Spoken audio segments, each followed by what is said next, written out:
Hi everyone, my name's Kristen. I also go by Ms.Filmingo and welcome to today's video. Today I have an exclusive interview and I'm so excited to share with you all. Today we're speaking with female independent director Kelsey Egan, who has a brand new film out on demand called The Fix. And this film stars Grace Van Dien, Daniel Sharman, and Clancy Brown. I'm excited to connect with Kelsey and speak more about this film, but before we do, let me give you all a quick little rundown of the film. A toxic compound infects Earth's atmosphere. Pharmaceutical giant Aethera sells immunity, but most can't afford the daily dose. When a troubled model takes a new drug at a party, she suffers from a shocking transformation. Pursued by dangerous gangs and authorities in cahoots with Aethera, she hunts for a fix to reverse the drug's effects, only to discover her mutations may be the key to saving the human race. Now that you all know about the film, let's go jump to my interview with Kelsey. I'm going to say right away, congratulations on all the hard work. I love talking to female filmmakers. They are always so inspiring to me, and you had a great project here.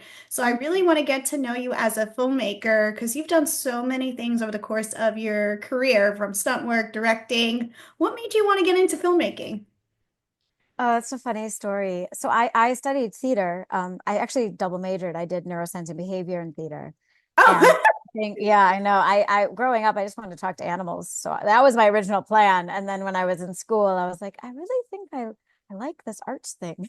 No, I always was involved in, I was acting since I was small and writing. And it was just a natural progression from transitioning from theater into film. But how it the moment that it really happened was I got cast as an actress in a little indie film that a good friend of mine was shooting in Manhattan. And I went down for the shoot, and it was my first time on a film set, and I was blown away because it brings together so many different people from so many different sort of facets and areas of expertise, and the organizational acumen that is required to logistically make everything work. And when you're used to a theater, like it's not like there isn't tons of creativity as well to bring life into like a black space, but it right. was just on a scale that was another level for me and brought together a lot of artisans and technicians in a way that again was at a scale I wasn't familiar with. And I was so impressed by that. And also like really loved the challenge of it, of Yeah. like, oh my gosh, how are we going to pull this off? We're going to do it. Like Yeah. that problem solving attitude, like I really responded to that.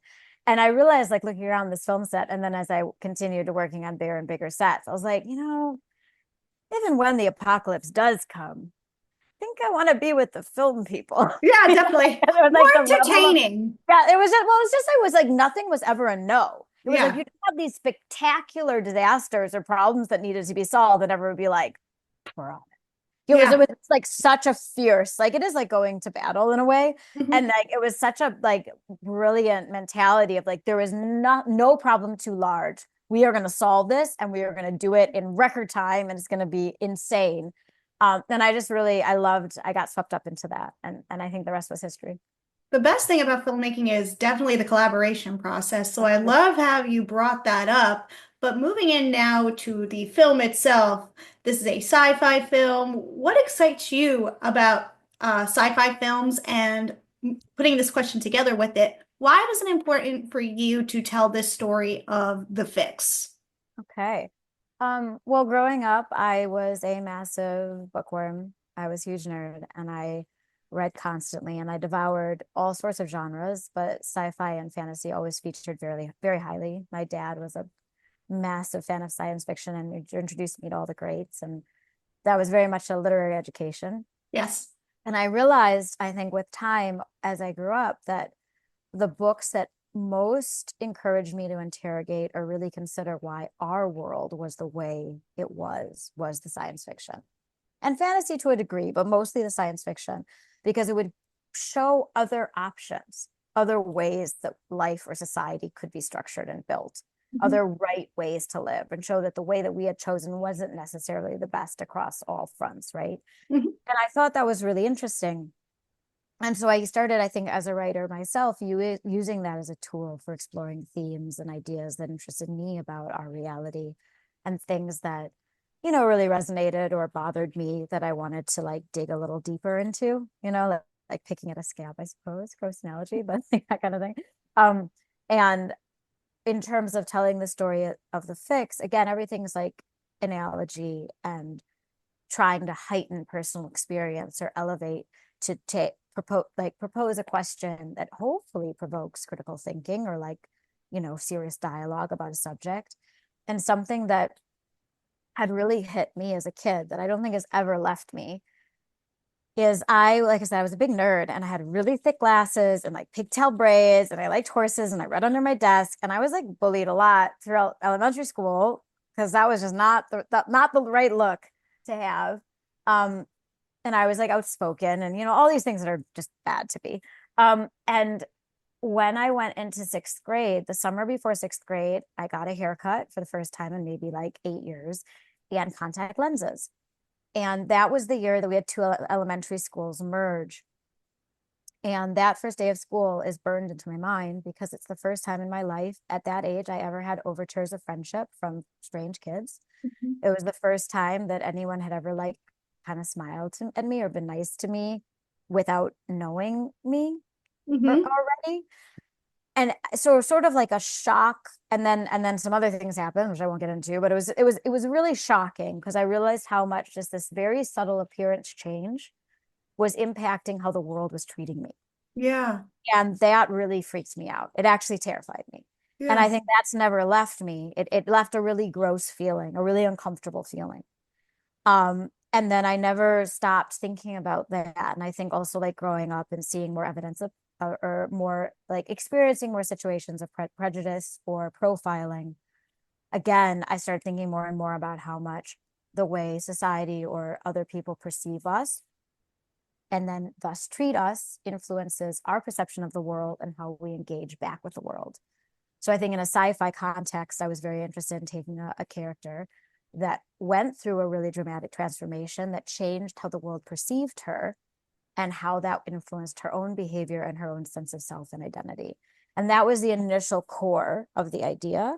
And then built around that was more larger societal issues. Not that that isn't a large societal issue, it is, but other societal issues that Yeah. really interest me in terms of like who has the right to decide what is best for the world, which is, I Yeah. think, like a theme that is like all That's covered. definitely present in the film. Yeah, I hope so. Yeah, I totally picked up on that. And then I love how you talked about that in the film, identity and perception and all that going into it. And I love what you just said about especially like being a literary like bookworm kid, because I was also like that, also bullied. So I respect that. And another nerd to a nerd, I appreciate that. So, now going into the casting process, I mean, Grace Van Dien, we all know her from Stranger Things. And then someone who I watched growing up was Danielle Yeah, Sharman from yeah, Teen Wolf. I was a Teen Wolf girl, loved that part of the sci-fi. So you right were on. smart with Yeah, that yeah, casting. yeah, I was like, yeah. this is like two worlds coming together. So, how did you get this casting together? Because you also got Clancy Brown in it. You So got a lucky. really great, Yeah, yeah. great cast. I'm sure you're tired talking about it, but you got a No, great no, cast. no, no. Yeah, no. It was so lucky. So we were so lucky across the board. So Clancy Brown came by way of Allison Freeman, one of my producing partners. She produced a horror anthology project called The Mortuary Collection, Oh which also yeah. has Jacob Elordi in it. Just before Kissing Booth, before he had just skyrocketed. Yeah. Um, but she had cast Clancy Brown in the Mortuary Collection and had developed a really good relationship with him because Clancy is awesome. Like I cannot speak more highly of Clancy across the board. Not only is his career just exceptional and the choices he makes, but as a human being, he's just wonderful, wonderful to work with, consummate professional, so talented. Um, and he was really just doing us a solid as a little indie. He was just being supportive. Hmm. Allison reached out to him and asked him if he would be interested, and he said yes, and we were just like, thank you, you know. Um, Yeah. um, but the story with Daniel and Grace, and everyone has a story. Daniel, I had actually had my eye on because I thought he was exceptionally talented. But because of his career progression and the things he'd done, in the past, I also felt like his pre-existing fan base was the right fan base for this film, that he would bring, that like the type of people that already had noticed him and liked his work would really Mhm. appreciate this type of film. And that really felt aligned. And then based on like the characters he played and where he was at, it just felt like it was the right fit. I remember speaking to my producing partners, being like, guys, I have an instinct here. I really think that this is the right choice for this role. And then we were lucky enough to go out for him, and he was miraculously available and enjoyed the script and liked how we layered the character, and that it wasn't, because I try not to, everything to me is shades of gray. Yeah. There's no evil, there's no truly good. Like everyone's point of view matters, and you understand where the perspective comes from. And I think Daniel really appreciated that in this character, and I Right. loved how he showed that so beautifully with Yeah. the character. So we talked about that a lot. And then Grace was, again, such an insane story, because we'd originally had a different actress attached, and we'd had a different actress attached for like 4 years. Oh, wow. And it was someone that I'm very close with, who I absolutely love. And we were 2.5 weeks into pre-production, and we lost her. Oh, It no. was a typical indie film story Hmm. where one of the streamers comes in um and wants her, and basically had the power to push the little indie project aside, essentially.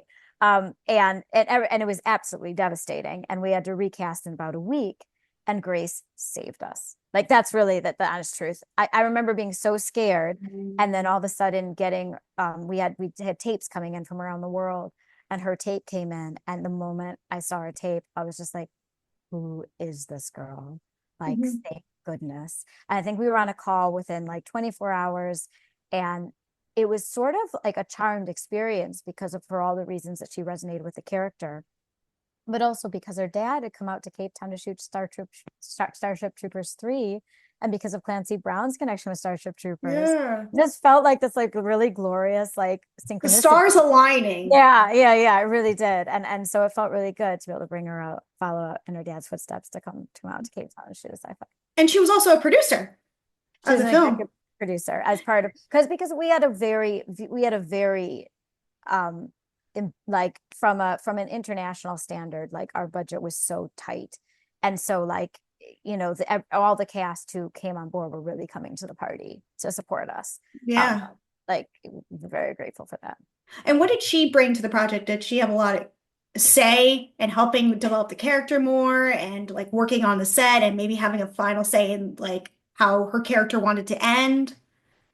She wasn't that involved in the post-production process because she was off shooting so many things. That was Right. that she, I mean, she essentially left Cape Town and like was a whirlwind. We didn't really hear much, except for how busy she was. Like I would check Yeah. in with her at different stages about how well it was going and how excited I was. Yeah. Like I said, just change little messages, but she, she has such a full slate of work, which I mean is so well deserved, that she wasn't like present during post as much. But from a character point of view, we had lots of conversations during. One of the things I always advocate for as much as I can is a rehearsal process leading up to shoot. And it's very difficult to make that happen, especially with a small indie. But Grace was very generous with her time, because we cast her, she was on a plane within days, because we wanted to have that rehearsal process as a lead up. Right. And we went through and we rehearsed pretty much as many scenes as we possibly could, and had lots of conversations about character motivation and everything then, and working through and making sure all the dialogue felt authentic to the character, and that we were like that it was working. And then we also had to do a fair bit of ADR because of the masks, and Right. that as well was an opportunity to revisit and make sure everything was working the way we hoped it would. So like I think, but honestly, that's pretty. You try to do that with all of your cast always. It's very much that collaborative dialogue of like, you see what an actor's instincts is, what they bring to a character, you feed back with what the monitor is showing you, what's being conveyed, and then it's a conversation of like, okay, is that right, is that working optimally for what we're trying to achieve with this character, and making it as authentic as possible to their worldview and also their emotional place. Now, moving on to more of the production aspect again, you said you had another actress set like 4 years ago. So how long was this ongoing filming, putting together process? Because I also noticed that this was filmed in South Africa. So can you talk about filming there and how long this really took the film to come together? Yeah. So I wrote the script in 2013. Um, and I was really actively trying to get it off the ground from then through to when we finally shot it in 2021, which is crazy. Um, we thought we'd gotten the financing in 2019, but a piece of the financing was from a film fund, a new film fund.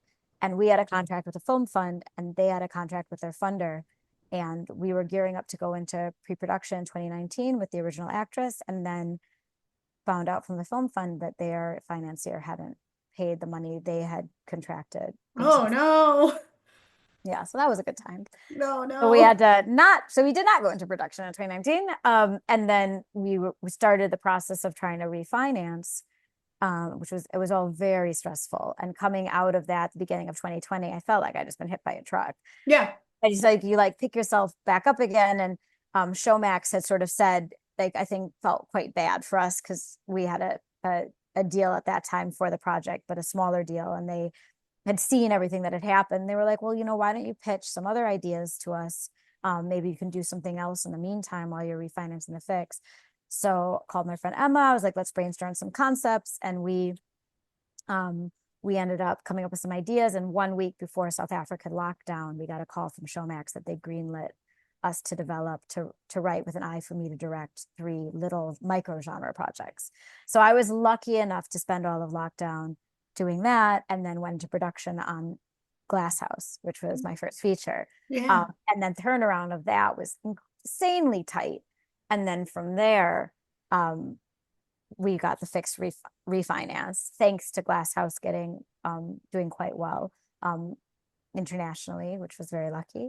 And then went straight into shooting the fix. So I kind of just went, I was kind of like doing nothing but writing and directing from like beginning of 2020 up till delivering the fix. And now everything has been like pushing the release of the fix as hard as I can. So it's been a pretty intense couple of years. Yeah. And But the South Africa part, I mean, Cape Town's home, and I mean, I've been working on sets there since I was in my late 20s or mid 20s, since 2011. So, I love shooting there. I know exactly what what you can achieve there and how exceptional the crew and the cast and the talent available there is, and locations. So one of the things that was really important to us was to shoot Cape Town for Cape Town, because so often when we're shooting in Cape Town, you have to cheat it for somewhere else. It's yeah. like the Middle East, or it's the UK, or it's America. It's like, no, we're gonna let Cape Town be Cape Town for this one.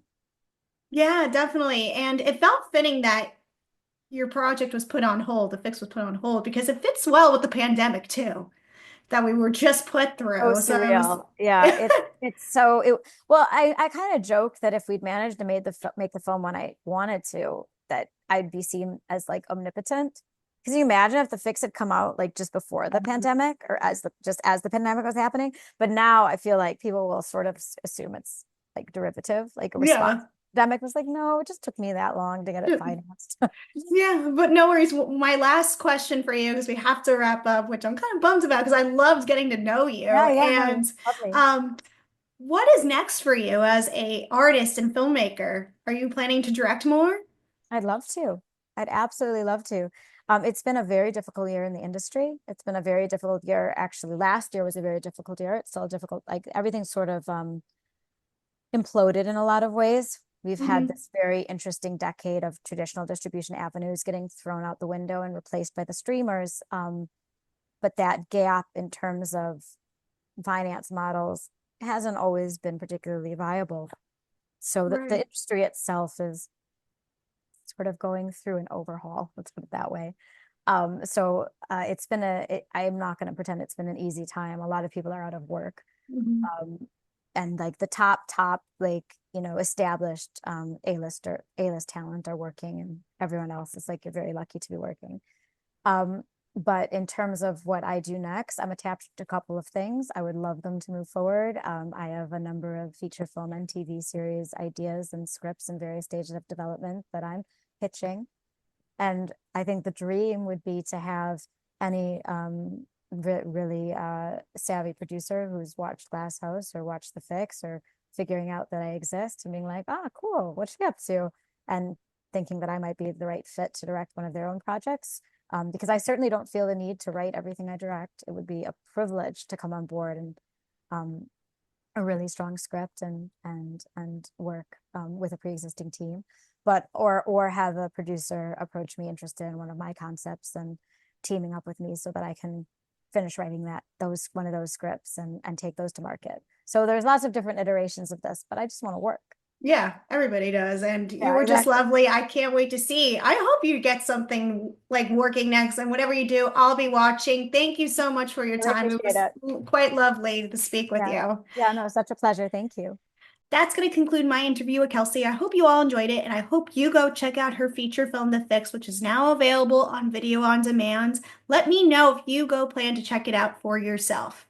That's going to wrap up today's video. Please comment, like, and share this video, and subscribe to the YouTube channel so I can give you all more exclusive content like this in the future. And I will see you all next time. Bye.